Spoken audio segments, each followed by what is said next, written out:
Hello, you're watching UZREPORT.NEWS. I'm Vakhabov, and here are our top stories for today. President Mirziyoyev met with Turkish banking and business leaders as a part of his official visit to Turkey.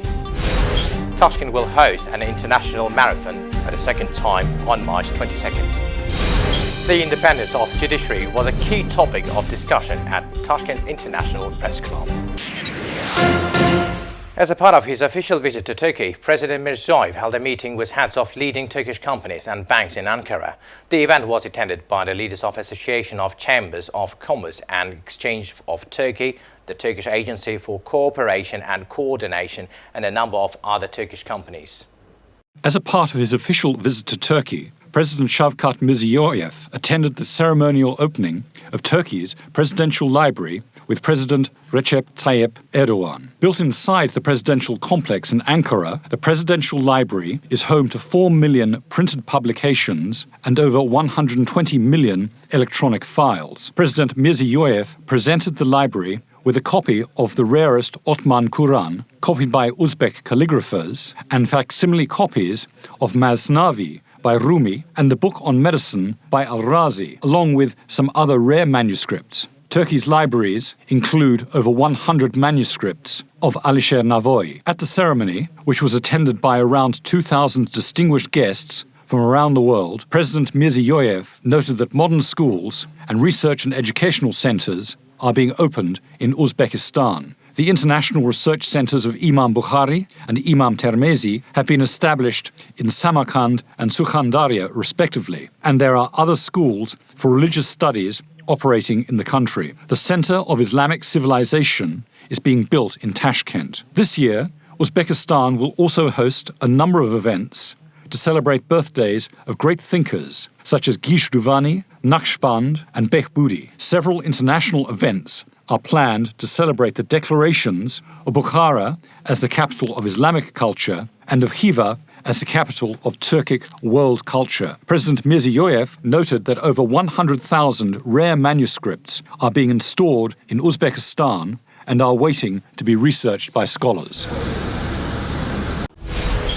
As a part of his official visit to Turkey, President Shavkat Mirziyoyev met in Ankara with senior representatives of leading Turkish banks and companies. Several important agreements were signed at the meeting. These included investments of around $4.1 billion in the Almalik mining and metallurgical plant, as well as $3 billion in the construction of new hospitals and shopping centres. Renaissance Holding is looking to invest about 630 million euros in the modernisation and development of Uzmetkombinat. Numerous Turkish companies plan to participate in joint ventures in Uzbekistan. Many of the Turkish business leaders have visited Uzbekistan recently and have praised the widespread reforms that have been introduced. All present at the meeting agreed on the need for promotion of joint Turkish-Uzbek projects in many sectors, including energy, infrastructure, transport, tourism, textiles, food and trade. President Mirziyoyev called for greater cooperation between businesses and relevant government officials and for a reduction in bureaucratic red tape that may be impeding joint projects.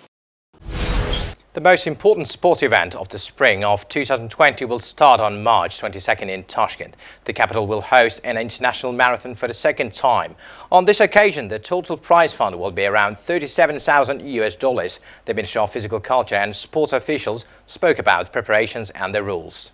The most grandiose sports event of the spring of 2020 will kick off on March 22nd in Tashkent. The capital will host the international marathon for the second time. This time, the total prize will be over 350 million soms. The Ministry of Physical Culture and Sports told about the preparations for such a large-scale event and the results of participation at a press conference. As it became clear, the marathon starts with 4 distances: a 42-kilometer, 195-meter marathon, a 21-kilometer half marathon, and 3-kilometer and 1.5-kilometer races. Each distance was chosen based on the international experience of holding such events in relation to the realities and route of the competition. The number of participants is still unknown because registration is ongoing, but we can say one thing for sure: it will be attended not only by amateurs and foreign guests, but also by stars of the world of sports. I will definitely take part in this marathon. I took part last year. I'm very happy that not only professional athletes take part in such competitions, but also everyone who wants to. This is another incentive to love sports and lead a healthy lifestyle. As for the restrictions, anyone over 18 years of age who has registered on the site in compliance with all the established rules will be able to take part in the marathon, half marathon, and shorter distance events. So there is time. Register and run with the whole country.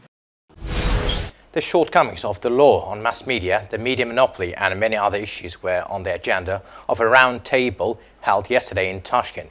At this event, the journalists had an opportunity to share their views on the problems they face in their daily work. During the roundtable dedicated to the discussion of the draft law on amendments and additions to the law on mass media, experienced journalists shared their views on the problems that arise in the implementation of their professional duties. Additionally, they provided some ways to solve these issues at the legislative level. According to those responsible, all of these conceptual proposals will be taken into account to improve the legal framework of the media sector. During the opening discussion, the participants noted that over the past 2 years, a truly new era has begun in the field of mass media in our country. The latest edition of the law on media contains a number of positive aspects, such as protection of media freedom, protection of sources, and the right to access information. At the same time, it seeks to regulate all aspects and types of media within a single set of broadly worded provisions, although different regimes and explanations are needed to regulate, for example, electronic, print, and internet publications. During the event, suggestions were also made regarding journalists' coverage of the judicial system. In addition, it was proposed to include an article in the law prohibiting the monopolization of the media. In conclusion, many agreed that the positive aspects of the law on media should be preserved and applied accordingly, especially the prohibition of censorship and ensuring media freedom. And controversial or even incomprehensible aspects should be formulated with sufficient clarity in order to give the person the opportunity to regulate their behavior accordingly. A grand wedding or happy marriage, what's more important? What should the parliament do to make such expensive wedding ceremonies small and simple? This was discussed at a recent press conference in Tashkent.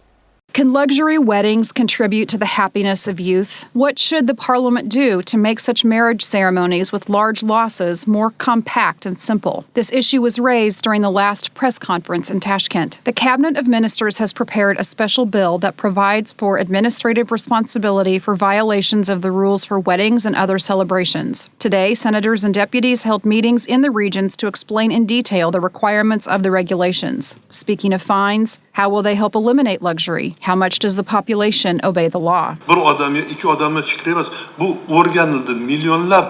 When developing the draft law, we took into account the proposals of 1 million citizens of the country. We studied the regions, discussed opinions and issues raised by young people and representatives of the older generation. Only after that, it was decided to develop a corresponding document. The conference noted that it is not necessary to focus on luxury weddings and other ceremonies. Instead, it's better to invest in the education of young people.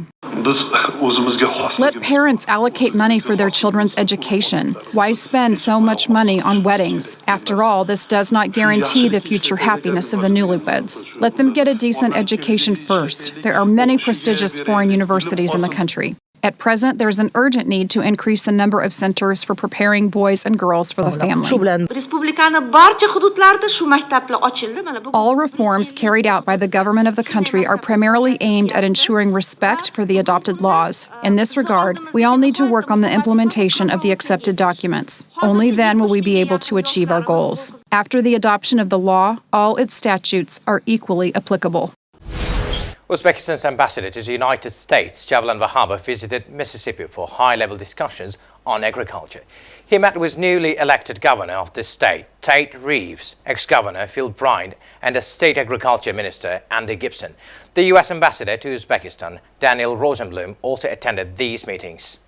Does it matter what order? The 65th head of Mississippi, Republican Tate Reeves, replaced Phil Bryant in January of this year. He said that Mississippi, like Uzbekistan, seeks to develop its economy, draw investments to the state, create new jobs, and improve the quality of life of the people. He said that his new team is ready to continue expanding partnerships with the Republic in trade, economics, and investments. The governor expressed his readiness to visit Uzbekistan this fall. Former Mississippi Governor Phil Bryant said that he became a well-known and popular governor in the United States, mainly due to his trip to Uzbekistan last May. In particular, his achievements in working with the government of Uzbekistan were noticed by the leadership of the State Department. He said that the interaction with Mississippi went far beyond military cooperation with the National Guard of the state and now covers the trade, economic, cultural, and humanitarian spheres. Bryant expressed readiness to take part in the implementation of the modern water supply systems in agriculture, as well as the implementation of infrastructure projects in the railway industry. He also announced his intention to attend the first International Investment Business Forum to be held in Tashkent this year. In turn, Agriculture Minister Andy Gibson expressed his readiness to assist in organizing the visit of the chairman and members of the Mississippi Legislative Chamber on Agriculture to Uzbekistan.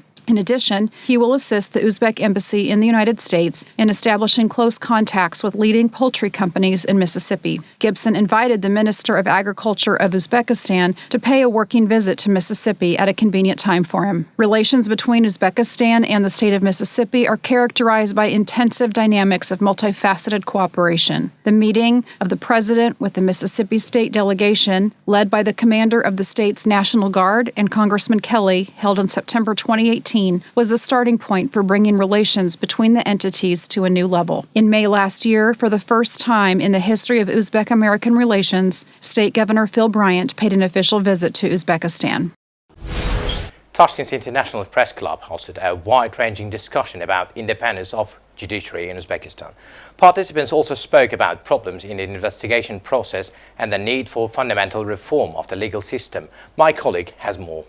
The next session of the International Press Club was devoted to the judicial sphere. The speakers spoke about the independence of judicial activity, problems in the investigation process, and fundamental reform of the legal system. The Deputy Prosecutor General, who was present at the meeting, said that law enforcement officials should know the law and comply with it. According to reports, the prosecutor's office opened 7,150 administrative, financial, and criminal cases last year, including some against law enforcement officials.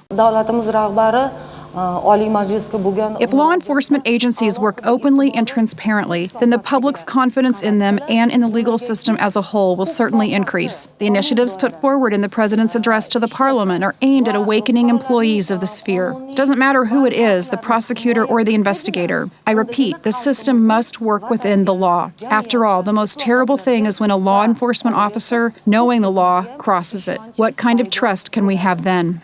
The session discussed the independence of judges and planned changes in this area, such as digitalization of legal processes. Today, in all our courts, cases are distributed electronically. There is an electronic database and work is distributed through it. This shows honesty and transparency of work. The session also touched upon lawyers. As it turns out, there are not enough qualified personnel in this area. The number of competent lawyers is decreasing. If last year in December there was one lawyer per 8,400 residents of the country, today, for a month and a half, the figure of residents per lawyer is 8,666. The total number of lawyers to date is 3,919. We must develop in this area. If we do not pay attention, then in 3 to 4 years we will have to look for lawyers for judicial and other processes. Currently, the president of the Chamber of Lawyers has 62 lawyers under 30 years of age. He stressed the need to increase the number of young workers in the industry. It was also reported that the concept of development of the bar exam is being discussed. A 29-year-old man has been arrested on suspicion of attempted murder after a man in his 70s leading prayer, known as the Muezzin, was stabbed inside a London mosque on Thursday. The London Central Mosque Trust said in a statement that the Muezzin did not, quote, sustain any life-threatening injuries but was seriously injured and that he's being treated at hospital. The Metropolitan Police said detectives did not believe the incident was terror-related. An eyewitness said around 100 worshippers were in the mosque hall at the time of the attack and about 20 people jumped on the assailant. I heard screaming, you know. Were you inside? Mu'addin. Yeah, I was there, yeah. I heard he was screaming, wow, you know. And the knife he was in his shoulder. It was, you know, Imam, yeah? Yeah. He started to pray fast. We don't know what's going on. We said, why you pray fast, you know? And then we heard, oh, wow, you know, screaming. Mu'addin was screaming. And then we see the blood, the knife was in his shoulders. The alleged attacker had reportedly been attending the mosque for about 6 months before the incident. Prime Minister Boris Johnson said he was deeply saddened to hear of the attack and wrote on Twitter that it was so awful that this should happen, especially in a place of worship. Hello. So how was your night last night? Look, the real winner in the debate last night was Donald Trump. Because I worry that we may very well be on the way to nominating somebody who cannot win in November. And if we choose a candidate who appeals to a small base like Senator Sanders, it will be a fatal error. Voters don't want empty talk. They want leadership. They don't want hand-waving and finger-pointing. And they want common sense ideas that can become real policy. And now we all know that Trump is a bully. But I say, I'm a New Yorker, and I know how to deal with bullies. I did it all the time. Even though Donald and I are both from New York, the truth is we could not be more different. In fact, I bill myself as the un-Trump. Just think about it. He breaks promises, I keep them. He delivers people, he divides people, and I unite them. He's a climate denier. I'm an engineer. I actually believe in science. Imagine that. Let me make it clear. My fellow Democrats in this race are all good people, and if one of them wins the nomination, God forbid, I will support her or him, because this election, I think, is just too important to have our party divided like it was the divisions we saw back in 2016. But I offer a different choice and a different kind of leadership. I didn't spend my whole career in politics, and I don't just go out and make speeches. I build teams, and I nurture good ideas, and I hold myself accountable for results. Like I said, I am the un-Trump, and that's how I've run my business, and that's how I ran New York City. And if you are ready to clean out the Oval Office and get things done, welcome to Bloomberg 2020. Thank you. Thank you. Goodbye.